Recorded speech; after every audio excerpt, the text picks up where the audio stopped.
Hello, everyone, and welcome to episode 5 of Hot Drop, the Battlegrounds podcast. I'm Dano, your host, and let's get into it. This week, Bluehole got back on schedule and released another weekly patch, focusing on server performance, client performance, and various bug fixes. These fixes are in place to give you more frames per second and a smoother overall gameplay experience, but to be completely honest, there's nothing game-changing here. I didn't see any noticeable difference before and after this patch, but I'll give you a full list of all the changes and we can pull out a few that I found interesting. First up, we have the performance enhancements. There's only a few here, but all of these are great changes. We're steadily moving towards a more polished game, and I think that every little bit of performance they can squeeze out of the Unreal Engine is definitely worth it. I'm happy to see that rendering performance, specifically of vehicles, is increasing. I don't know if this means that their performance will just be better when you're looking at a vehicle from further away, or if this actually means that you'll be able to see the vehicle from further away.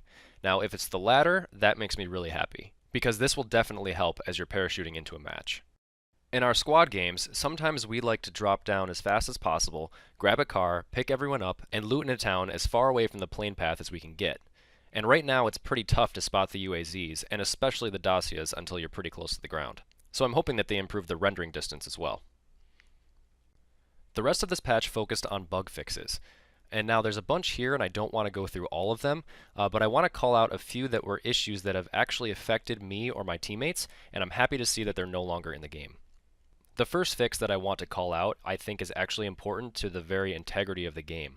I didn't realize that people could completely remove shadows just by changing a Steam launch option. And I love this change. I love how they've gotten rid of this because this makes it so that everyone is on the same level playing field and no one has an advantage just by tinkering with their settings. This should never have been in the game in the first place, and I'm glad that they've completely patched it out. Here's an example of the advantage that you could get just by turning off shadows. You can see that all of the shadows that the tree casts are totally gone, and obviously indoors, all of the shadows in the corners of the buildings will be completely gone. So you'll have the ability to see people from a lot further away a lot quicker, and I'm glad that they've taken this out. Next up is that they fixed a bug that prevented the use of healing items after firing full auto mode. This hasn't happened to me personally, but it has happened to Lemon John, and I actually have a clip of it.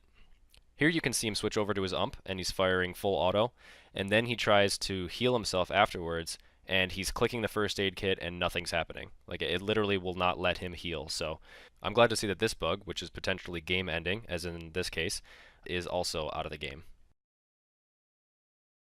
And lastly, I wanted to call out that the bug that causes your character to get stuck in terrain is partially fixed. Partially fixed, I assume, because there are many places all over the map where you can get stuck, and I'm hoping that the climbing and vaulting mechanic will also eliminate those places. So that about wraps up the patch notes. Next, I want to go over a few upcoming changes that I learned about through watching one of the Bluehole devs' streams. I highly recommend you check this guy out. So along with being pretty good at the game, he also interacts with chat and answers questions that viewers have. He often gives out info and hints about upcoming features. The first new feature he mentioned is about assists, which is something I've been waiting on for a while now. Right now you can knock someone down, but it's the person who finishes him off that gets the kill. Here's what the dev explained, and if this is implemented exactly how he describes, this will work exactly as you would expect it to. Picture player A and player B on the same team. They roll up on player C. Player B knocks down player C, but player A finishes him off. Player B still gets the kill, and player A would get an assist. Alternatively, if player B knocked down player C, and then player D shows up, who's on a completely separate team than all the other players, and he finishes off player C, then player D just gets an assist, while player B gets the kill, since he knocked him down in the first place. I love this mechanic, and I just love when things work exactly as you would expect them to. I'm glad to see that assists are being treated finally as an important stat, because it feels like I'm being robbed every time I knock down a player, but someone else, who literally did none of the work, gets credit for the kill because they finished him off. He didn't say when this would be released, but I would expect it in the next monthly update, which would be next week. Another thing he mentioned is bullet penetration, and he said he's not really happy about this now, because they don't have enough resources to work on it. He said at the earliest it would come out in August, and they've spent all of their resources on the optimization right now, and that's taken priority. One more bit of info that I gleaned from this stream is that they're working on building destruction. This is super cool. This goes along the lines of the vaulting through windows mechanic, where it gives you a lot of different ways to enter or exit a building. I think this is going to be a complete game-changing mechanic. They mentioned that they're only working on it on a small scale right now, and I don't really know exactly what that means. But going forward, I'm going to be on the lookout for any more references to destructive environments, because I think they can do a lot with it. I'd like to see what this means for larger buildings as well, or city-like buildings where you have skyscrapers that can potentially be brought down, but this might be thinking a little bit too big. But just the fact that they're working on it and thinking about it means that they're not done adding new gameplay elements that will completely change the dynamic of the game. I think they have a lot of optimization to do first before they start adding things like this, because this would really kill your FPS. And also, I think bullet penetration is a lot more higher priority. If they do introduce building destruction, even on a small scale, I would imagine that this would make those small shacks all over the map completely unsafe. I have camped them many times and actually won a game this way, waiting for everyone to die all around me, and this was even when people knew I was in there. If grenades or simple firepower can take down a shack, I probably wouldn't have won that game. We can see hints of them implementing destructive environments already, in that doors can be completely broken just by shooting them. I like how this works now, but I'm a little hesitant to have this implemented for all kinds of buildings. I think this would open the door to some extremely OP explosives being added to the game. I really don't want to see things like rocket launchers added to this game because it would really take you out of the immersion and make it so that there are weapons that are very difficult to counter. Grenades are fine right now, although I feel that there's a lot of enhancements they can make, specifically around pulling them out quicker. But things like rocket launchers or grenade launcher attachments for weapons, I feel like would be just way too powerful. But because PlayerUnknown has mentioned that this game will be a platform, I think that destructive environments definitely have their place in other types of game modes, rather than just the regular 100-person last man standing game mode that we have now. I think long story short is that we'll just have to wait and see what they do with this. I don't think this is going to happen anytime soon. It'll be definitely next year before we see any hints of building destruction that will be in the large scale. Switching gears for a second, I wanted to mention how awesome the community is for this game. I think it's mostly due to the fact that everyone is really excited about it, and that the devs are so open and welcoming of community feedback. Updates are rolling out nearly every week, which keeps people playing, and the constant updates make people really want to load up the game and see what's new. It seems like everyone is really banding together to test this game, and ultimately that's what early access is all about.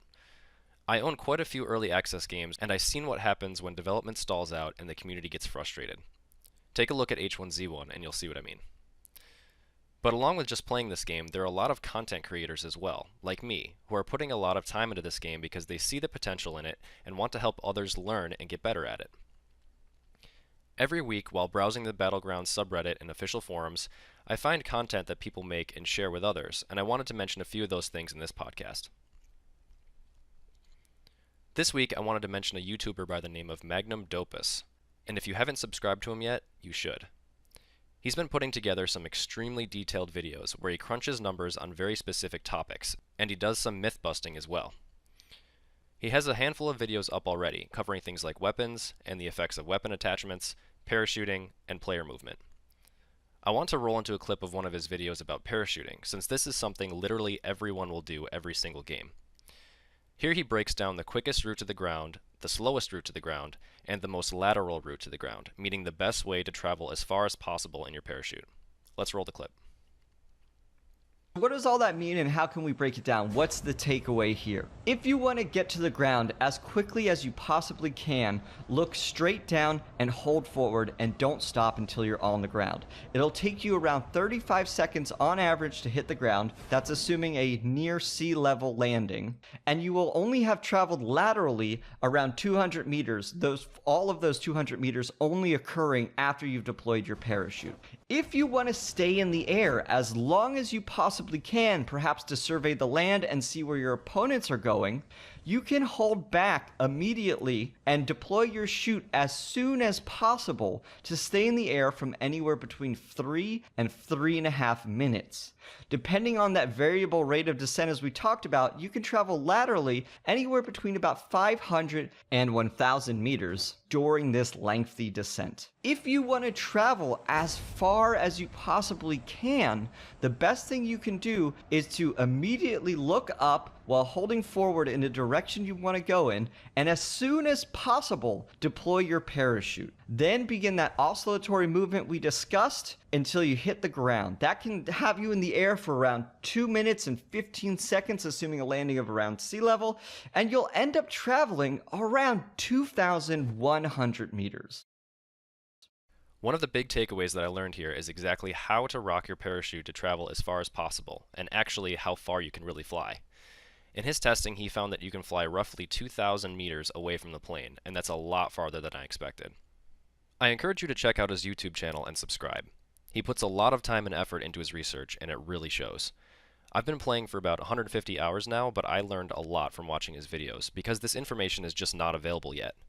A lot of the things he's testing are in flux. Things like weapon stats are always changing in every update, but it's cool to see how things work right now in order to get as much of an advantage as you can over other players. I will definitely be using his tip to pull my chute early in situations where I know I'll need to travel as far as possible from the plane. Another video he put together was on the topic of running speeds, with and without different weapons equipped. This is some really important info to know in games like Counter-Strike, for example. In that game, you run faster or slower depending on the weapon that you currently have out, and it's crucial when you get to the higher tiers of play to always be moving as fast as possible, because every second matters when you're taking up a position or running to defuse a bomb. So much of Counter-Strike is timing, knowing when to expect enemies, knowing when to rotate to a new bomb site, or knowing when to execute a take on a site when you're playing on the T side. The way you run fastest in Counter-Strike is by pulling out your knife. Please note that unless you're FPS Doug, this does not work in real life. It's all about knowing how much ground you can cover in a certain amount of time, and like Counter-Strike, this is just as important in Battlegrounds. When you get down to around the top 20 and the gas starts moving in quicker, it hurts a lot more if you get caught in it. So if you use the gas humper playstyle, you need to know exactly when to leave your shit shack. In Counter-Strike, you run slower when you have more powerful weapons equipped, and a similar mechanic is present in Battlegrounds, except the difference is not nearly as noticeable as it is in Counter-Strike. Here's a chart of the conclusions he found. He used standing running speed as the baseline and found that pistols, melee weapons, and throwables don't really have an effect on your running speed. The takeaway here, and you probably guessed this much, is that if you need to get from A to B as fast as possible, you should switch to your pistol. This allows you to move just as fast as you would if you were just sprinting, but you're still able to protect yourself. This is actually something I haven't been doing, since I rarely ever pick up a pistol or just throw it away once I have my rifle. The difference is pretty small, we're talking like just 4.5%, but there have been a few times where I've died and actually fallen forward dead out of the gas because I had no healing items and just got caught in a bad circle. Other fun facts are that the sniper rifles slow you down a bit more at about 5%, and the shotguns slow you down by just over 6%. Right now this data doesn't really have a huge impact on your play. I wanted to share it because it's interesting to know, but like I said, it's not nearly as important to know as it would be if you're playing Counter-Strike. But as they update the game and tweak the settings based on the data collection they're doing, we might want to keep an eye on stuff like this.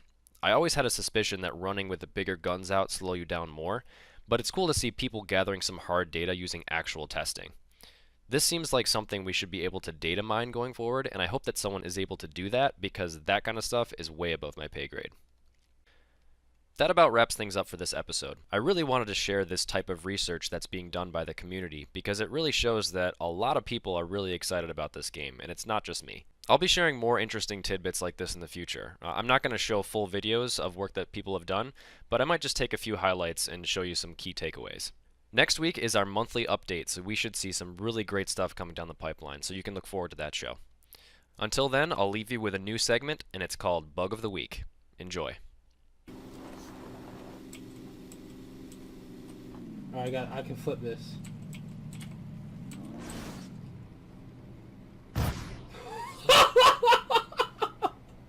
Are you kidding me? Are you